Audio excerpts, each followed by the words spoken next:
We do. Definitely. Speaking of transformation, real quick, Bakari, I do just want to welcome. Let me introduce a man that went to Morehouse. Bakari was like, it's a collab. It was a collab. And Tiffany be taking all the.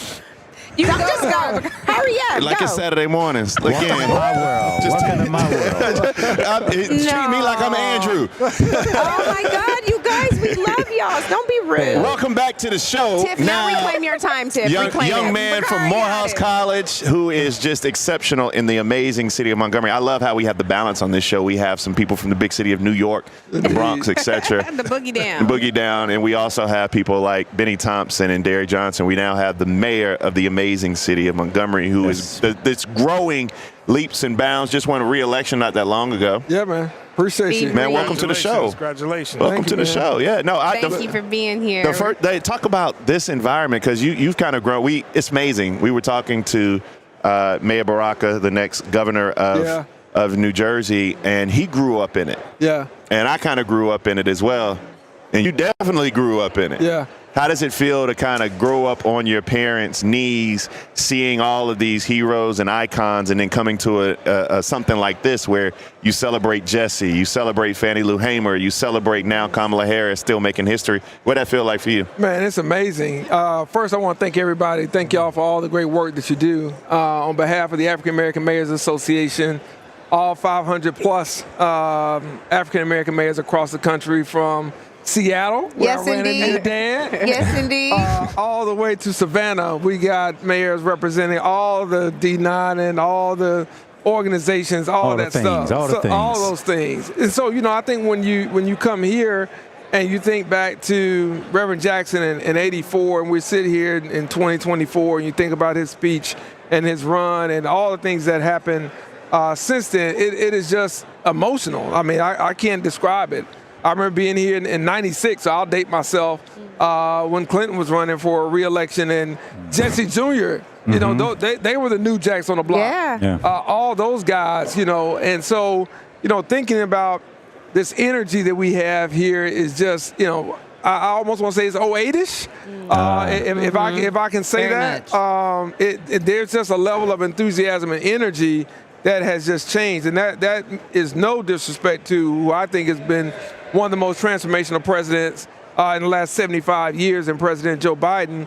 It's just a shift in energy, a shift in optimism, and I certainly think when you consider the history and the legacy that's tied to Chicago and all the things that have come to pass now with the nomination of Vice President Kamala Harris, it feels right. I mean, it's just a synergy that's with this. Yes, indeed. I want to acknowledge, Mr. Mayor, we recently celebrated a holiday out of Montgomery, Alabama. Some of you may refer to it as Augustine or Fade in the Water. But what an honor it is to be sitting with you as a new monument has erected. Yes. The folding chair. Absolutely. Or repurposed, Tiff. We got lots of. Exactly. We talked about symbols. We talked about changing the city seal. Oh, Lord. Everything has just been. A city seal of a white folding chair. I love it. I support it. The chair has just taken on a life of New it. meaning. I mean, and let me say this, and the mayor can relate to this. I had just left there. It was a back to school event. I mean, it wasn't 30 minutes. Oh, you started it. No, you were still there. You was still there. I seen you in that video, though. Talking about I just left 30 minutes ago. He swam across there first. That was him. That's what I want to know. I'm like, get him on our fire rescue. Listen here. He needs to be emergency response for show. What are we talking about? Get him before Alabama and Auburn signs him to a verbal commitment. Yeah. Because I'm like, somebody who can swim across that river and get up and still do some work. Maybe he should have represented us in the Olympics, perhaps. He was quick. Yes. He was quick. The Black Aquaman? Yes. Amazing. Mayor RJ just texted me to say, what's up? Oh, Montgomery town. I've been here an hour and 20 minutes, and RJ ain't say. from Montgomery, He didn't tell us Montgomery. RJ ain't even say, hey. You're not from Montgomery. We love you, sis. RJ is Andrew's Let me ask you a question real quick, because this is what bothers me, because Florida different. Florida like 3 states Chill out. in one. Chill out. It is. You got like Tallahassee, which is like at South Alabama. the South Then you Georgia, got South the middle Alabama. of it, and then That's you right. got like But he the kinda world. right, AG. You got the It's world. 4 states, but go ahead. But we are in the South, so I'm gonna ask you a tough question. What does the mayor of Montgomery do next?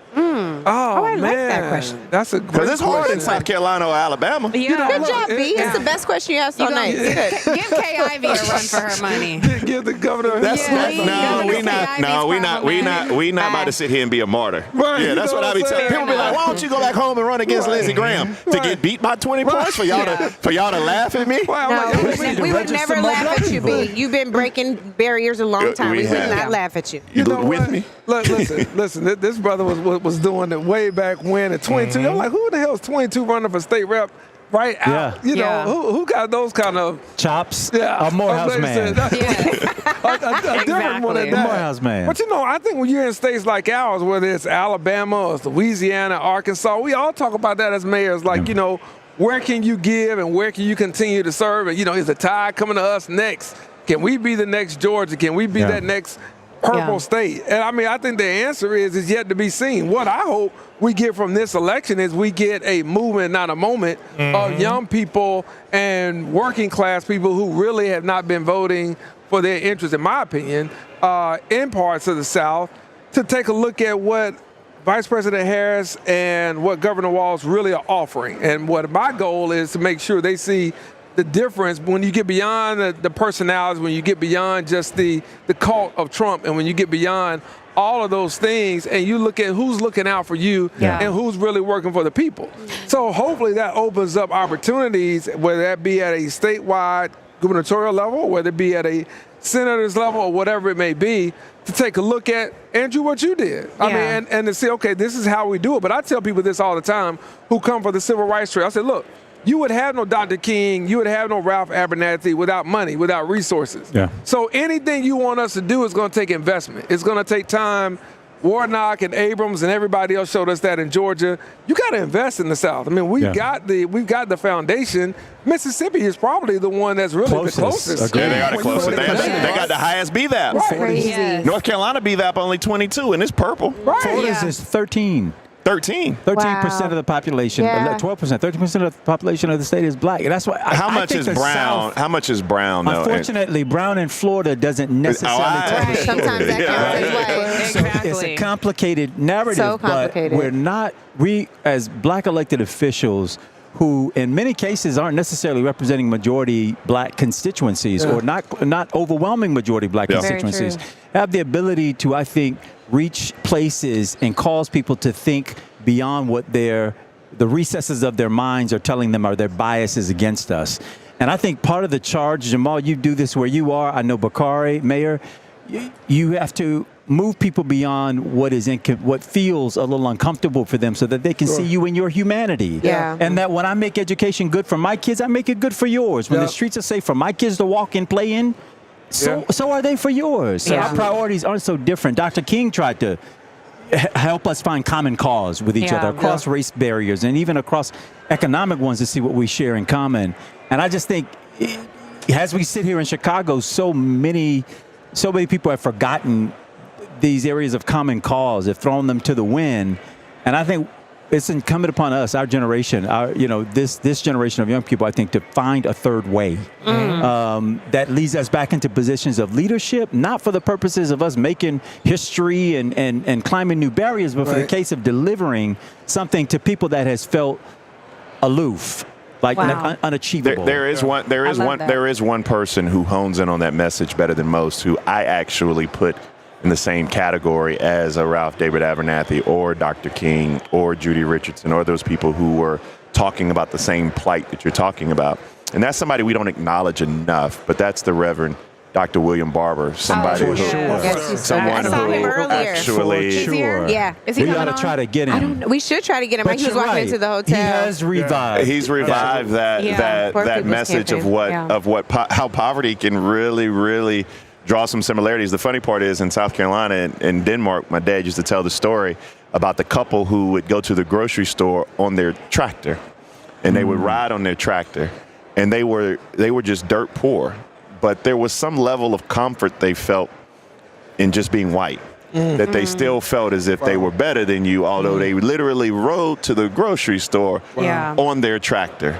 And so I think that, and I knocked on that door when I was running for office because the naivete or the youthful exuberance or where those two things meet had you believing that you could convince somebody, and maybe you do, you never know, don't know how people vote, but that you know, how their grandparents get health care or how their children get their prescription drugs or get educated, or if they can make $10 an hour, you can meet people where they are. Yeah. And I think that's a message we still have to hone in on, and it's one that resonates respectfully, particularly in the South, because that's what I know. Yeah. I got a question for the mayor. Yeah. Is that okay? Yes, of Please. course. And then we know we can't hold y'all too long, and we have to we have another guest coming, so we want to make sure that we, but go ahead, yes. So, Mr. Mayor, I've only been in Congress 4 years, almost 3.5 years. Yeah.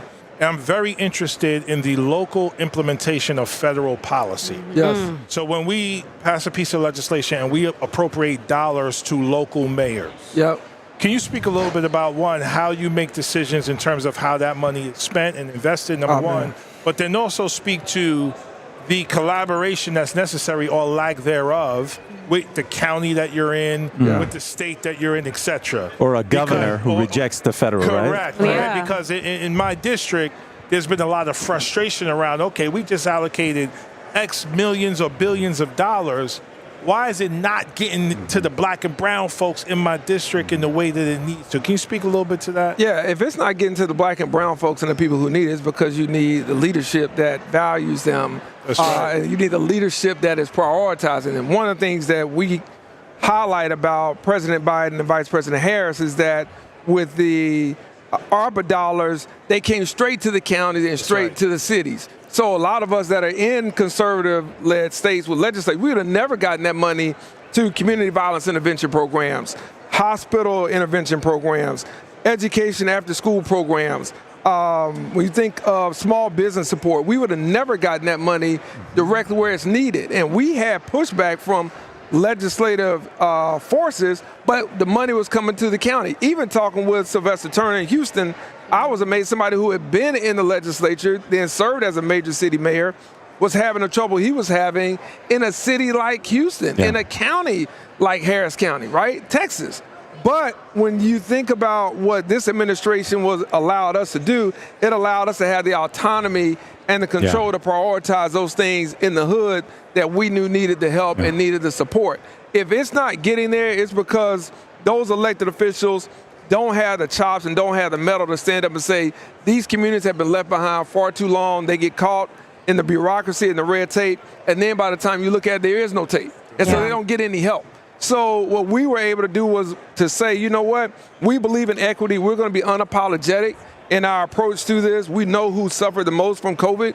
We know who had the hardest impact and who was hit worse.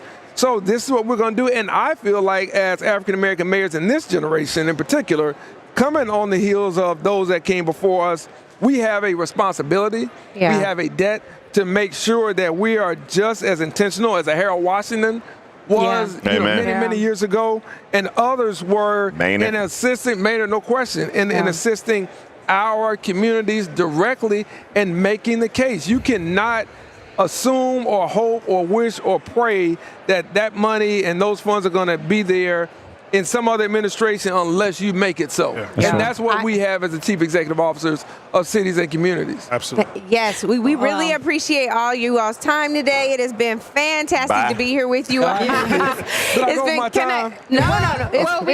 I just say real quick before he goes, this week, Morehouse students went back, and there was a beautiful image of the incoming freshmen standing in the rain. It looks so artistic, and you have the men walking, I got a feeling, and I just want to acknowledge the significance and importance of Morehouse in this country and having two men of Morehouse on set. Can I say this real quick? We got another guest we brought up, but I wanted to Harrison Bryant, Reverend Dr. Jamal Harrison Bryant was my new student leader in my year, and he wasn't near as cool and near as charismatic as he seems now. now, he was saying a whole lot different when I came through my brain, and it was raining on our heads even worse. Well, thank you so much, Mr. Mayor and Congressman. We appreciate you both. Thank you. I cannot see the next guest, but Angela or Bakari, who has a better view than me, will bring up our next guest. Yes, indeed. Thank you all so much for being here. Congressman. Thank We you. appreciate you. And thank you, Mr. Mayor. Thank you so much. Thank you, Mayor.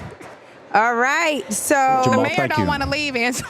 He taking his picture, man. Let him take his time. Okay, we taking a picture. They taking a selfie. taking a selfie. We took ours earlier. While they take a selfie, we're going to welcome our next guest. Yes, and it is Tyleek McMillan, who is the Always DNC love you, man. Youth Much love to the Coalition's fam. director. We cannot be at a Big Tent convention and not make sure that young people's voices are actually baby. heard.